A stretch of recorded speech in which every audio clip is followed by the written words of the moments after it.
Seigneur pour cela. Bienvenue à chacun. Caribou, Mayotte. Il y a des Maoris. C'est pour ça, Caribou, ça veut dire bienvenue. GG. Bonjour. Et normalement, ils auraient dû me répondre Gemma. Gloire à Dieu. Ce matin, comme je l'ai annoncé, nous allons partager la parole de Dieu avant de louer le Seigneur. Tout à l'heure, juste à la fin de ce temps de partage de la parole de Dieu, nous entrerons dans la prière et dans la louange et l'équipe se remettra en place spontanément pour nous conduire dans un cantique, pour nous introduire dans l'adoration. Ce matin, la Sainte Seine, c'est quelque chose de très important et c'est la raison pour laquelle nous avons besoin de la compréhension. Comprendre. Pas simplement comprendre dans le sens doctrinal.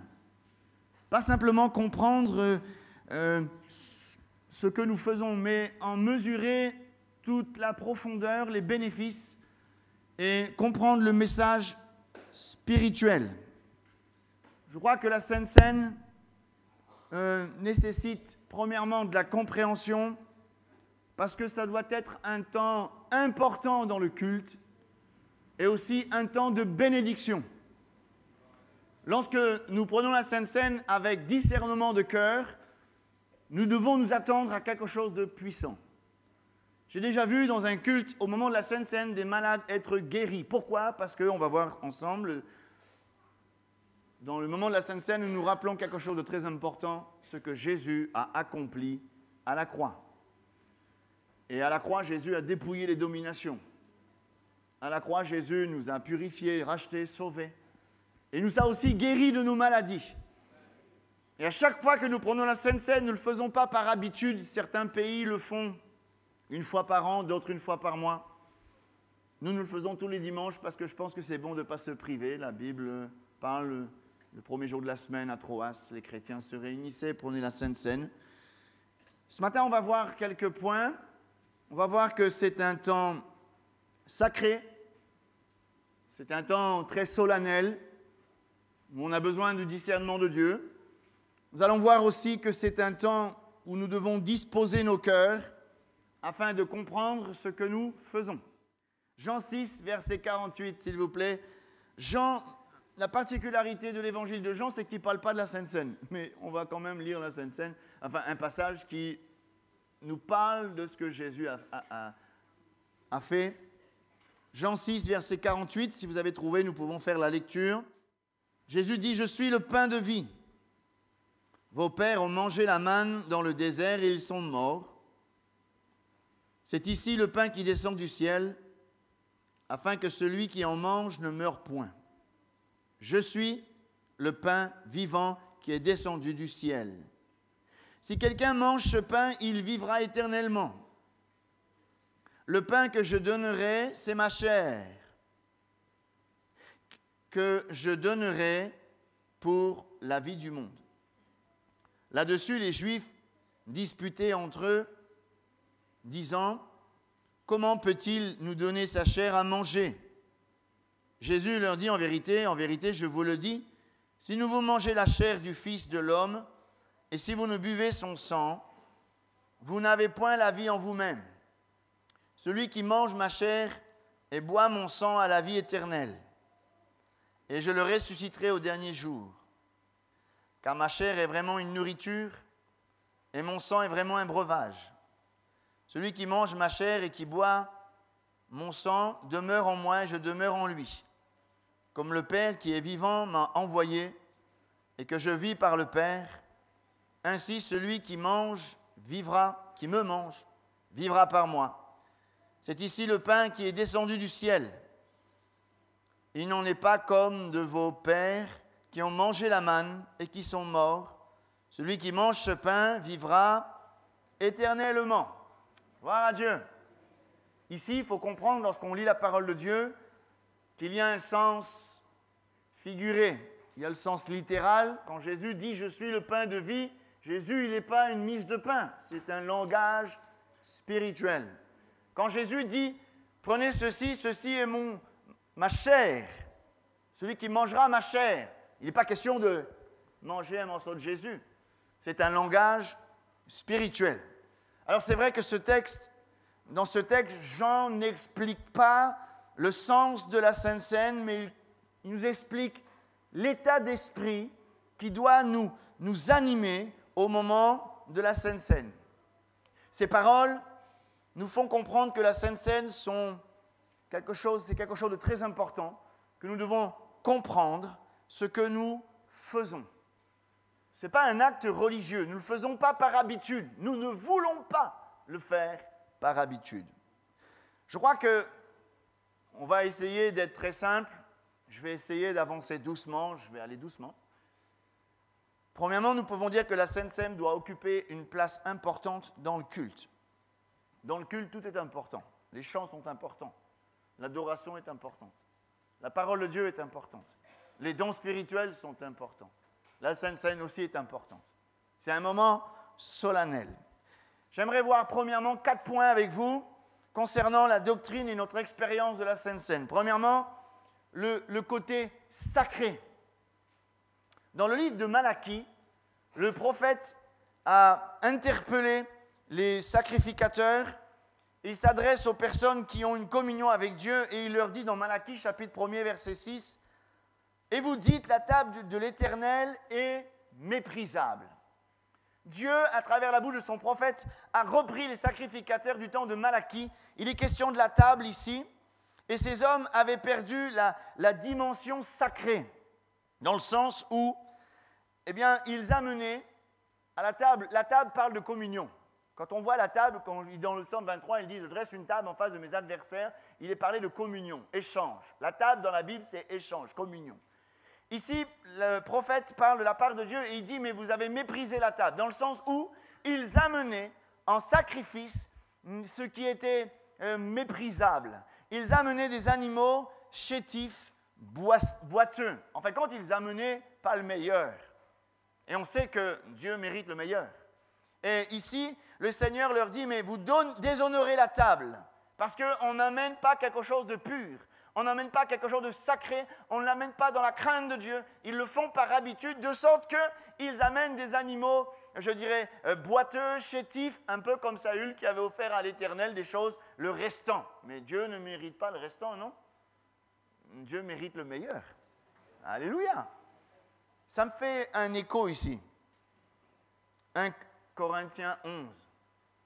Quand l'apôtre Paul dit « Celui qui mangera le pain et boira la coupe du Seigneur indignement sera coupable envers le corps et le sang du Seigneur. » Ce que je veux vous faire comprendre dans la partie sacrée de la Sainte Seine, nous ne pouvons pas nous approcher de cette table.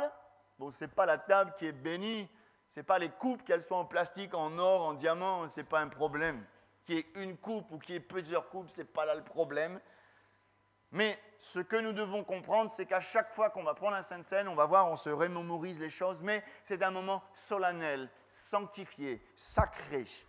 Et on ne peut pas s'approcher du Seigneur comme on s'approche d'une boutique, par exemple. Et nous devons nous approcher du Seigneur avec crainte, avec respect, avec un cœur pur, que celui qui s'approche de Dieu s'éloigne de toute iniquité. Et nous avons besoin de réclamer ce cœur pur afin que cette coupe soit vraiment une coupe de bénédiction. Ensuite, je crois que le sens sacré, c'est aussi de réaliser que lorsque je prends la Sainte Seine, je proclame que je suis en communion avec Christ, mais je suis aussi en communion avec mes frères. Et nous formons un assemblage spirituel qui s'appelle l'Église. Donc, si je proclame être en communion avec Jésus, mais en même temps, je ne suis pas en communion avec mon frère, j'ai perdu la crainte de Dieu. Et cette coupe n'est plus une coupe de bénédiction, mais je prends un jugement contre moi-même et on verra ça la semaine prochaine. Vous voyez, le moment solennel, sacré, pris avec crainte. Ensuite, il y a autre chose. Un mot qui est très important aussi, simplicité. Quoi de plus simple qu'une table? Quoi de plus simple que du pain? Quoi de plus simple que du vin? Pourtant, à travers ces symboles très simples, il y a un message extraordinaire. C'est pas l'aspect extérieur qui compte. C'est pas que ça soit du pain de mie, du pain sans sel, sans ceci, sans levure, du pain sec, de l'azime. Ça n'a pas d'importance. Que ça soit du jus de raisin. Vous allez à Mayotte, c'est du jus de raisin. J'ai fait un culte aux Comores et on fait ce qu'on a. On avait un gros gobelet comme ça en plastique et on avait du jus de raisin dedans. Ce n'était pas un problème parce qu'on dépasse on est dans le monde visible. On dépasse ce que nous voyons, nous percevons. Il y a un message spirituel. Mais pour comprendre ce message spirituel, il nous faut nous revêtir de simplicité. Dans le sens simplicité, je m'aperçois aussi que lorsque je vais prendre la Sainte Seine, c'est inutile de commencer à prendre cette coupe et d'en prendre une position un peu spéciale, de faire une prière spéciale. C'est avec simplicité de cœur. Quand Jésus a établi la Sainte Seine, ils étaient dans la chambre haute avec les disciples. Il n'y avait pas une réunion spéciale. C'était un temps de partage tout à fait ordinaire, mais on n'a pas besoin de voir des choses spectaculaires pour comprendre le sens de la Sainte Seine. Et gardons-nous d'être compliqués, frères et sœurs. Soyons simples dans notre approche. Et je pense que la simplicité, c'est quelque chose de très important. Premièrement, le côté sacré. Deuxièmement, la simplicité. Mais il y a aussi ce mot très important, communion. Le mot communion est très important. Pas simplement communion avec le Seigneur. Et je pense que si quelqu'un prend la Sainte Seine, c'est qu'il proclame qu'il est en communion avec Dieu. Et vous savez comme moi qu'il y a quelque chose qui nous brise cette communion. C'est quoi? C'est le péché.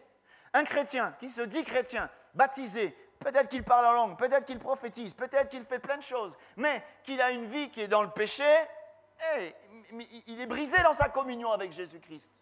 Donc en prenant la Sainte Seine, il se contredit lui-même. Il proclame être en communion avec Christ, mais en même temps, il est privé de la gloire de Dieu. Il y a contradiction. Et là, on le verra la semaine prochaine, tu prends un jugement contre toi-même. C'est pour ça que seuls ceux qui sont baptisés prennent la Sainte Seine. Ce n'est pas qu'on exclut les autres, c'est comme ça. Mais aussi, c'est mieux, ceux qui peut-être se disent chrétiens ou qui sont fidèles, mais bon voilà, ils ont une faiblesse dans leur vie, soyez vrais avec vous-même. Et il faut mieux s'abstenir. Bon, maintenant, ce n'est pas parce qu'on a eu une petite grogne avec madame hier soir et que ceci, cela, on va se priver de la Sainte Seine. Réconciliez-vous et ne vous privez pas de la bénédiction, puisque cette coupe est une coupe de bénédiction. Mais si je vis dans le péché, je proclame que je suis en communion avec Dieu, mais ma vie démontre l'inverse. C'est plus sage de s'abstenir. Et je pense que nous serions plus bénis en nous abstenant qu'en prenant la Sainte Seine, en nous séduisant nous-mêmes par de faux raisonnements. Je proclame que je suis en communion avec celui qui est saint, mais je suis aussi dans le péché. Il y a communion avec Christ, mais aussi communion avec les frères et sœurs. On en parlera plus longtemps la semaine prochaine. Il y a un facteur aussi qui est très important, c'est le facteur foi. La bénédiction, parce que je crois que cette coupe est une coupe de bénédiction. Vous le croyez? Alléluia. Mais qu'est-ce qui déclenche la bénédiction de Dieu? C'est la foi. Sans la foi, il est impossible d'être agréable à Dieu. Et ce que je veux vous faire comprendre, c'est pas, peu importe, je le répète, c'est pas le pain. Il y a des églises qui font du pain mie, d'autres du pain complet, du pain de campagne. C'est pas un problème. Il y a de ceux qui disent qu'il faut déchirer le pain comme ça, briser, d'autres qui prennent le couteau et qui le coupent. Ce n'est pas un problème. Que ce soit du vin de Sillaos ou du Bordeaux ou peut-être du Baron d'Arignac, ce n'est pas un problème. C'est la foi. Et la foi, elle dépasse ce que nous pouvons voir. La foi en qui? La foi en quoi? La foi dans le sacrifice de Jésus, dans la foi dans ce tout est accompli. Et on parlera tout à l'heure de la puissance du sang et aussi de son corps brisé. Et cette Sainte Seine, nous devons la prendre avec foi. Donc la foi, elle ne marche pas par rapport à ce qu'elle voit, par rapport à ce qu'elle ressent, mais elle saisit le sens du message. C'est par la foi. De toute façon, tout est par la foi. Le salut, le baptême du Saint-Esprit, la guérison, le retour de Jésus, la Sainte Seine. C'est par la foi. Et si je prends la Sainte Seine juste par habitude, je me prive de la bénédiction. Mais c'est la foi qui ouvre les écluses des cieux. C'est la foi qui me permet d'être béni. Alors on a vu des points simples, simplicité, le sens solennel, sacré, simplicité, communion, la foi. Mais j'aimerais m'arrêter sur la définition de la Sainte Seine. Essayons de comprendre ce qu'est la Sainte Seine, mais d'une manière spirituelle. Dans le Nouveau Testament, on trouve d'autres expressions.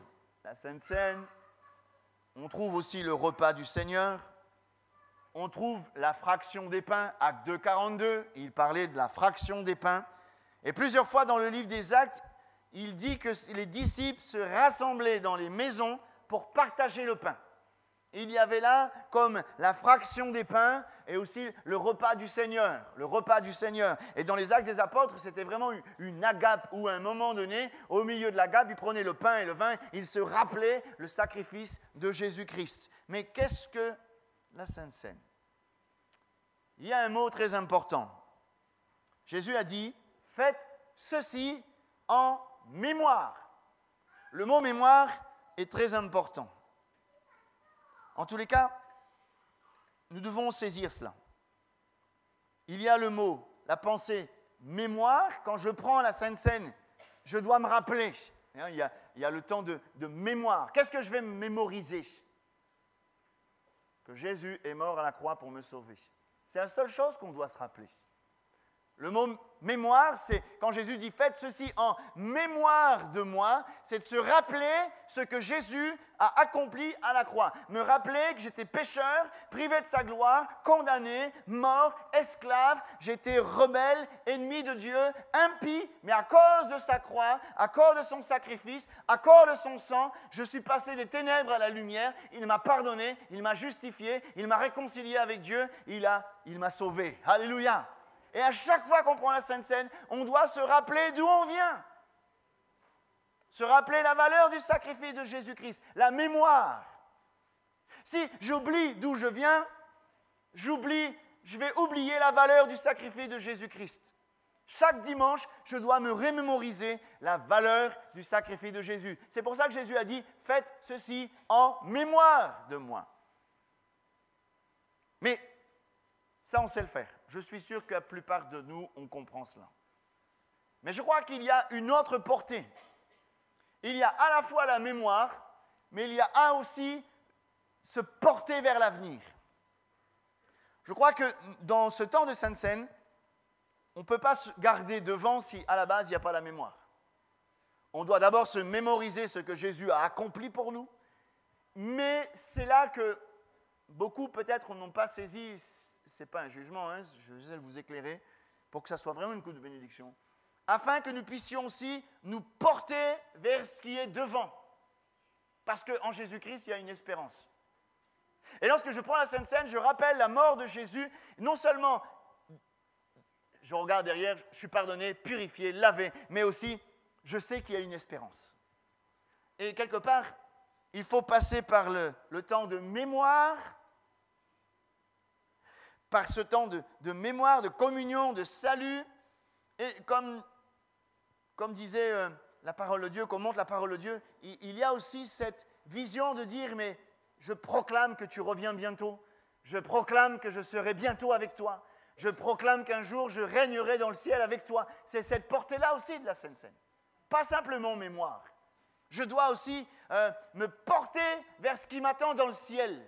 C'est ça aussi la portée de la Sainte Seine. C'est regarder ce qu'il est accompli, mais proclamer mon espérance. Et nous savons que notre espérance n'est pas sur la terre. Nous savons que l'espérance... Nous savons que l'espérance, ce n'est pas simplement pour les choses de la terre. Paul dira que si notre espérance elle est terrestre, nous sommes le plus malheureux de tous les hommes. Gloire à Dieu. Vous comprenez les deux sens? Mémoire, mais aussi je proclame le règne de Christ. Nous avons ces deux temps. Et je pense que je vous encourage, frères et sœurs, à ne pas nous arrêter simplement à ce que Jésus a accompli, quoique c'est important, mais aussi à de regarder devant celui qui est vivant, parce que Jésus n'est pas resté à la croix, il n'est pas resté au tombeau, il est ressuscité, il est glorifié. Et à chaque fois que je prends la Sainte Seine, je proclame qu'il est crucifié, ressuscité, et plus que ça, glorifié. Alléluia. Et je proclame qu'il revient bientôt. La Sainte Seine, c'est proclamer qu'il revient bientôt. Alléluia. Donc il y a le passé, mais il y a aussi celui qui vient bientôt. Et ça, on le proclame à chaque fois qu'on reprend la Sainte Seine. La Sainte Seine, c'est aussi le renouvellement de notre engagement. Ceux qui ont été baptisés par immersion complète, rappelez-vous, c'est le baptême d'un engagement d'une bonne conscience. Quelque part, dans la Sainte Seine, je proclame ce que Jésus a fait, je proclame qu'il est vivant, qu'il règne et qu'il revient, mais je aussi renouvelle mon engagement. Et ça, il faut qu'on le saisisse. On renouvelle notre engagement. Quelque part, quand je prends la Sainte Seine, il y a 2 points importants. Il y a le fait de commémorer, de se rappeler la valeur du sang de la nouvelle alliance, c'est-à-dire la valeur du sacrifice de Jésus pour nous purifier, mais aussi c'est le sang de Jésus qui fera toute la différence lorsque Dieu reviendra. C'est exactement comme la Pâque, je vais en parler dans un instant. Et puis aussi, c'est un temps où nous renouvelons notre engagement. Et c'est comme si on se renouvelle dans l'alliance qu'on a fait avec Christ par le sang et par le baptême. Seigneur, je prends la Sainte Seine parce que je sais que tu es mort pour moi, tu m'as purifié, j'ai une espérance. Mais en prenant la Sainte Seine, je me rappelle et je me renouvelle que je dois m'engager de nouveau avec toi. Et chaque dimanche, on se renouvelle dans l'engagement avec Christ. C'est ça le sens de la Sainte Seine. Maintenant, peut-être qu'il est bon de s'arrêter un instant sur l'origine de la Sainte Seine. Si quelqu'un veut comprendre la Sainte Seine, il faut aller dans Exode 12. Bientôt, c'est Pâques. Je ferai une étude le jour de Pâques sur Pâques. Pâques, Exode 12. Comment ça s'est passé?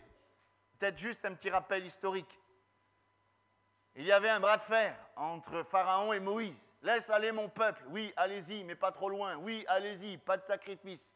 Oui, allez-y, mais les enfants, les femmes restent ici. Ah non, il y avait un bras de fer, hein. Alors, il y avait les plaies d'Égypte. Et ensuite, il y a eu la dernière plaie d'Égypte, c'est la Pâque de l'Éternel. Dieu a dit au peuple de Dieu, eh bien, à son peuple, de prendre un agneau, de le garder 4 jours, de le sacrifier, donc de l'immoler, et de récupérer le sang et de le mettre sur le linteau de la porte. Ensuite, il y avait l'ange exterminateur qui devait passer, et tous les premiers-nés mouraient, sauf où il y avait le sang. Pâques, ça veut dire Pessa, passer.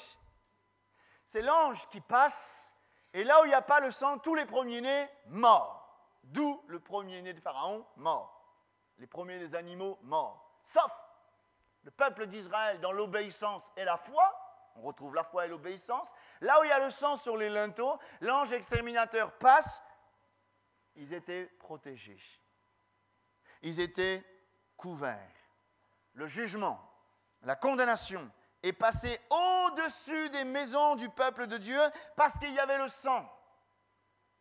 Ça, c'est la première Pâque de l'Éternel. C'est-à-dire, c'est dans Exode 12 où Dieu a institué la Pâque.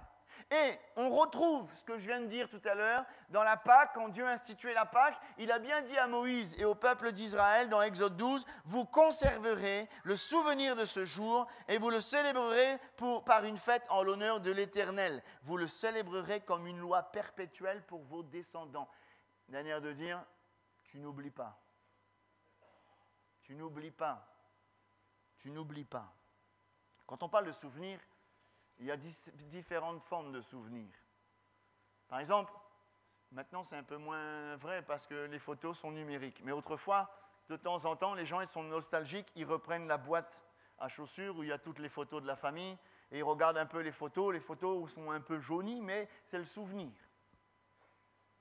Mais il n'est pas question de ce souvenir-là. C'est un souvenir vif, dans le sens, chaque année, il devait remémoriser, parce que c'était l'ombre des choses à venir, en Christ, maintenant, ce n'est plus la peine. Mais c'est quelque chose qui devait rester comme un souvenir vif, dans le sens, ne pas oublier. Tu ne dois pas oublier la Pâque de l'Éternel. Tu ne dois pas oublier que l'ange exterminateur vous a épargné à cause du sang. Et on verra le jour qu'on fera la Pâque que l'agneau, il a des caractéristiques qui sont exactement ceux de Christ, sans défaut, sans tache, les os n'étaient pas brisés, il ne devait pas être bouillir mais grillé, rôti, et il devait être partagé à la hâte. Le peuple mettait une ceinture avec un bâton prêt à partir. Bon, on verra ça, ce n'est pas le sens aujourd'hui. Mais pour bien comprendre le sens de la Sainte Seine, quelque part, Jésus, quand il a fait la Sainte Seine avec les disciples, il célébrait la Pâque. Il était en train de commémorer ce que l'Éternel avait dit dans Exode 12. À plus forte raison, nous les chrétiens aujourd'hui. Quel impact la Pâque ça a aujourd'hui, pour nous? Dans la Nouvelle Alliance, nous devons nous garder d'oublier le sacrifice de Jésus-Christ.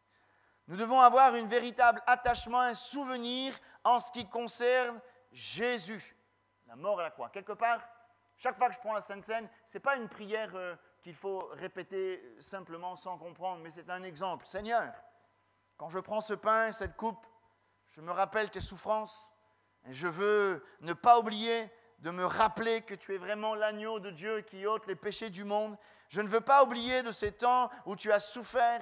Je ne veux pas oublier que tu reviens bientôt. Je ne veux pas oublier que tu m'as réconcilié avec Dieu le Père. Je ne veux pas oublier. Quelque part, dans la Sainte Seine, c'est un peu la commémoration.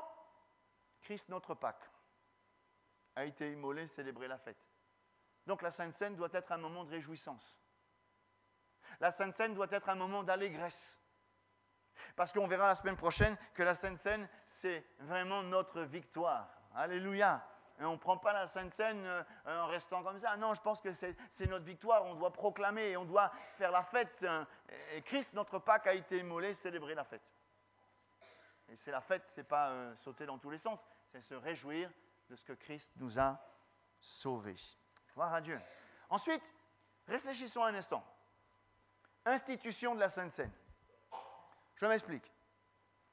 Jésus, dans la chambre haute, Luc 22, par exemple. Ensuite, Jésus prit du pain et après avoir rendu grâce, le rompit, le leur donna en disant « Ceci est mon corps qui est donné pour vous, faites ceci en mémoire de moi. » Il prit de même la coupe après le souper et leur donna en disant « Cette coupe est la nouvelle alliance en mon sang qui est répandue pour vous. » Alors, dans le Nouveau Testament, nous trouvons 4 récits sur la Sainte Seine.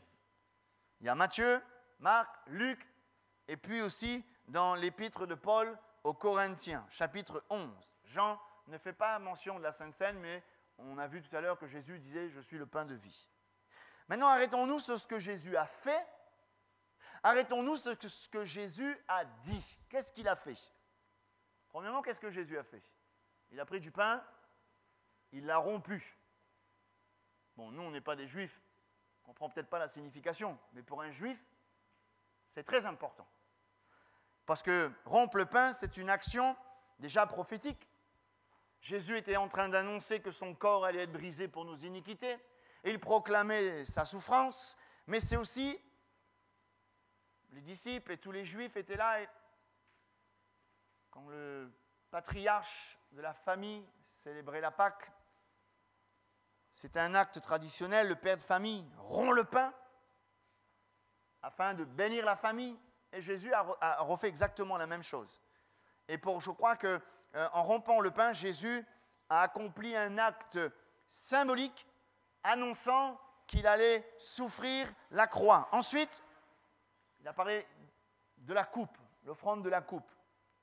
Alors à la fin, il dit « Ceci est mon sang, le sang de l'alliance qui est répandu pour la rémission de vos péchés. » Quand on parle du sang, quand on prend la Sainte Seine, c'est symbolique, il parle du sang. Il y a deux axes très importants. Il y a le sang de l'expiation pour la rémission des péchés. Je m'explique, sans effusion de sang, il n'y a pas de pardon. C'est ce que Jésus voulait dire lorsqu'il a partagé cette coupe. Il parle du sang qui va couler pour nous pardonner. Mais il y a ce deuxième axe qu'on retrouve, on en parlait tout à l'heure, du sang de l'alliance. Il est dit aux épîtres aux Hébreux, Hébreux 9, « Ceci est le sang de l'alliance que Dieu a ordonné pour vous lorsque Moïse a aspergé pour vous tous les éléments du tabernacle. » Alors, il y a le sang qui nous purifie et il y a le sang de l'alliance. C'est exactement ce que je disais tout à l'heure. Et à chaque fois qu'on prend la Sainte Seine, le sang, le vin ou du jus de raisin, peu importe. Vous allez en Amérique, c'est le jus de raisin. Vous allez dans les pays, c'est le jus de raisin. Mais peu importe. Il y a cette mémoire du sang de Jésus-Christ qui nous purifie et une alliance est faite entre Dieu et nous. Cette alliance est scellée par le sang. C'est important. Et nous retrouvons ces deux choses dans le repas du Seigneur, à l'expiation de la croix. nous avons le pardon de nos péchés, et de l'autre côté, il y a une alliance. Alors, chaque fois qu'on prend la Sainte Seine, Seigneur, merci pour le sang. C'est pour ça qu'on le fait dans la louange, dans l'adoration, dans la reconnaissance. Merci pour le sang qui me lave, qui me réconcilie, qui me justifie. Merci parce que tu es fidèle dans ton alliance. Et je pense que c'est aussi l'alliance, je parlais tout à l'heure, du renouvellement de notre engagement. Alors il y a ça aussi, les paroles de Jésus. Jésus, il a pris le pain, symbole de son corps brisé. Il a pris cette coupe de souffrance. Quand la Pâque de l'Éternel, avec les Juifs, il y a plusieurs coupes. Il y a la coupe de la souffrance, il y a plein de coupes sur la table. Et Jésus a pris la coupe de la souffrance et il a prophétisé sur sa souffrance et sur son sang. Maintenant, arrêtons-nous sur ce que Jésus a dit. Parce que ça peut porter à confusion. C'est un langage spirituel. Matthieu 26, 26, prenez, mangez, ceci est mon corps. D'après vous, est-ce que vous pensez que Jésus a donné son corps là? Pourquoi je dis ça? Parce que il y a une hérésie qu'on nous avait appris. Je dis ça avec beaucoup de respect. Dans l'Église catholique romaine, chaque dimanche, on refait le sacrifice de Jésus-Christ. Le mot messe veut dire sacrifice. Et à chaque fois, lorsque monsieur le curé prononce cette formule en latin, il pense que le pain se transforme réellement en corps de Christ. C'est ce qu'on appelle, alors c'est un mot compliqué, hein, mais moi j'ai du mal à le dire, la transsubstantiation. Bon, si vous ne retenez pas ça, ce n'est pas grave. Mais juste pour dire que nos amis, parce que ce n'est pas nos ennemis, lorsqu'ils prennent l'hostie, ils pensent que c'est vraiment le corps de Christ. Et si vous faites tomber ça par terre, vous les punissez. Hein? Mais quand on prend le pain, frères et sœurs, est-ce que c'est vraiment le corps de Christ? La transsubstantiation, c'est une fausse doctrine. Déjà, Jésus, quand il a dit « Prenez ceci, c'est mon corps », il a dit ça, il n'était même pas mort. Il parlait d'un langage spirituel. Donc, c'est spirituel ce qu'on fait. Il faut dépasser le visuel, le charnel. Le pain que nous prenons, ce n'est pas le corps de Christ. On se rappelle que son corps a été brisé. Le vin que nous prenons, ce n'est pas du sang. On ne boit pas de sang, là. Hein? C'est spirituel. Et je pense que la Sainte Seine, ce n'est pas un sacrifice. Attention, lorsqu'on prend la Sainte Seine, on n'est pas en train de refaire le sacrifice de Jésus. Pourquoi? Parce que dans Hébreu, il dit qu'il est mort une fois, il est ressuscité une fois, il est glorifié une fois pour ne plus jamais mourir. Et la Bible dit dans Hébreu que son sacrifice a une valeur perpétuelle. Il est mort une fois et son sacrifice est suffisant. Donc quand on prend la Sainte Seine, on ne refait pas le sacrifice de Jésus. On se rappelle. C'est pas la même chose, hein? Et ce pain, il ne se transforme pas en corps de Christ. Donc si le morceau de pain est tombé par terre, ça arrive. Et ce n'est pas pour ça que Dieu va vous punir. Moi, c'est déjà arrivé que j'ai vu une fois, et même moi je l'ai fait une fois. Pah! J'ai mis le plateau par terre, je fais aïe, aïe, aïe. On pourrait dire, quelqu'un, peut-être des mauvaises langues, pourrait dire, le frère il a péché, t'as vu le Seigneur comment on a poicaillé là? Des fois on est maladroit, c'est rien, il faut dépasser tout ça, vous voyez? Ça c'est la superstition. Hein, le pain il passe, le frère il met un coup de coude dedans, le panier tombe par terre, bon, on en prend un autre et puis voilà. Je me rappelle, elle est installée, une brave sœur, elle préparait la Sainte Seine. À l'époque, il y avait encore les grandes coupes, je vous assure. Et on était en train de faire des travaux, hein, et puis il y a une petite marche, elle n'a pas vu, badaboum, elle est tombée, les coupes sont fracassées par terre. La sœur, elle était malade. Elle avait péché contre Dieu. J'ai dit, sœur, merci Seigneur, comme ça on en aura 2 autres nouvelles, toutes neuves. Non, on a mis du temps à essayer de lui faire comprendre ces choses, et après, elle a repris des forces, et c'est bon. Vous voyez, ça veut dire que ne tombons pas dans le mystique. Ne tombons pas dans de l'idolâtrie. C'est spirituel. Quand Jésus dit « Prenez ceci, c'est mon corps », mais c'est spirituel. Cette coupe, c'est le sang. C'est spirituel. Et là aussi, c'est spirituel. Ne tombons pas il n'y a pas d'idolâtrie dans l'Église. Le panier, même si on change un jour de panier, c'est pas grave. Vous comprenez? Je me rappelle une fois, elle est installée, je m'étais assis comme ça, on était dans une réunion un lundi soir, je me suis assis sur la table de la Sainte Seine. Ah, frère, c'est la table de la Sainte Seine, tu n'as pas le droit de faire ça. Je fais, oh là là. C'était pas un sacrilège. Parce qu'il n'y a pas d'idolâtrie là-dedans. Vous comprenez ça? Ne tombons pas dans l'idolâtrie. C'est le message qui compte, c'est spirituel.